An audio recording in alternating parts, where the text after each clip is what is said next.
शिवाय नमस्कार मंडळी, रेखाज किचनमध्ये पुन्हा एकदा तुमचे स्वागत. तर आज मस्त असा पाऊस पडलेला आहे. शाळा ऑफिस सगळ्यांना सुट्टी आहे. तर म्हणलं मस्त अशा पावसामध्ये छान असा आपला बटाटा भजीचा बेत करूयात. चला तर मग सुरू करूयात रेसिपीला. एकदम हॉटेलसारखी बटाटा भजी झालेली आहेत, तुम्ही बघू शकता. व्हिडिओ नक्की शेवटपर्यंत बघा. इथे मी बेसन पीठ घेतलेलं आहे, मीठ टाकलेलं आहे, त्यामध्ये ओवा टाकूया. हातावर असा थोडासा चोळून, डायजेशनसाठी चांगलं असतं. लाल मिरची पावडर टाकूयात, हळद टाकूयात. तुम्ही इथे लाल मिरची पावडर ऐवजी हिरवी मिरचीची पेस्ट टाकली तरी चालेल. आता आपण हे चांगलं मिक्स करून घेऊया आणि थोडं थोडं पाणी टाकून हे पीठ चांगलं असं भिजवून घेऊया.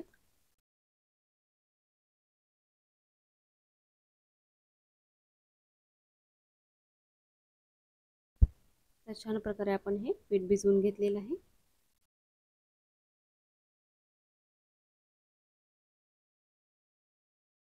आता आपण यामध्ये थोडंसं जिरं टाकूया आणि थोडंसं एकदम असा चिमूटभर खाण्याचा सोडा टाकणार आहोत. आणि हे आपल्याला 10 मिनिटं रेस्ट होण्यासाठी ठेवून द्यायचं आहे.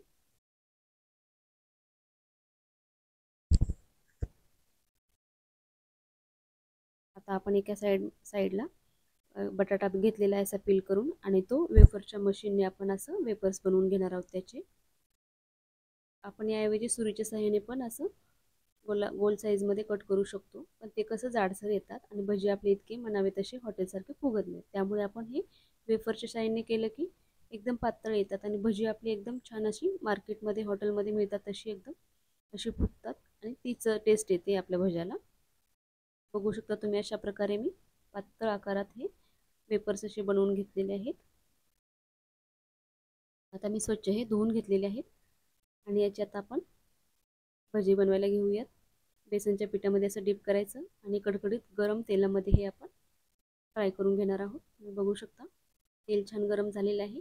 भजी पण एकदम अशी पातळ आहेत, त्याच्यामुळे छान असं तेलामध्ये टाकलं की एकदम वरती अशी येत आहेत.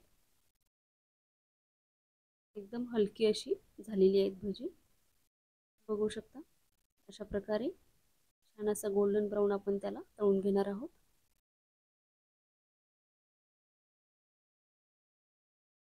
मस्त आपली अशी ही भजी छान झालेली आहे. तुम्ही पण अशा प्रकारे नक्की ट्राय करा. एकदम मार्केटमध्ये मिळतात तशी लागतात. तुम्ही बघू शकता किती छान अशी टम्म फुगत आहेत भजी. आपण जेव्हा सुरीने काप करतो ती जाडसर होतात, त्यामुळे भजी आपली एवढी फुगली जात नाहीत. पण जेव्हा आपण या वेफरच्या मशीनने करतो ना, तेव्हा खूप छान अशी भजी होतात. तुम्ही बघू शकता. खायचा सोडा पण मी इतका जास्त टाकलेला नाही, एकदम असं चिमूटभर टाकलेलं आहे.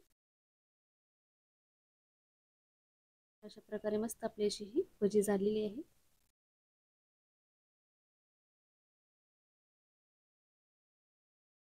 आपण ही काढून घेऊयात. अशा प्रकारे मी बाकीची पण भजी बनवून घेते. बघू शकता तुम्ही किती मस्त आपली अशी ही 2-3 लेयर मध्ये भजी झालेली आहे. तुम्हाला मी एक असं तोडून दाखवते. दोन्ही साईडला 2 बेसनचे लेयर आलेले आहेत आणि आतमध्ये एकदम असा पातळ असा आपला बटाटा बघू शकता तुम्ही, असा शिजलेला पण आहे. आणि मस्त बघा तुम्ही, बाहेर असा पाऊस आहे, सगळीकडे पाणी भरलेलं आहे आणि मस्त अशी ही गरमागरम मी भजी बनवलेली आहे. चला तर मग या अशी गरम गरम बटाटा भजी खायला. आणि तुम्हाला माझे व्हिडिओ आवडत असतील तर नक्की व्हिडिओला लाईक करा, शेअर करा आणि चॅनेलला सबस्क्राईब नक्की करा. चला तर मग भेटूयात अशाच एका नवीन आणि छान छान रेसिपी सोबत. तोपर्यंत धन्यवाद. श्री स्वामी समर्थ.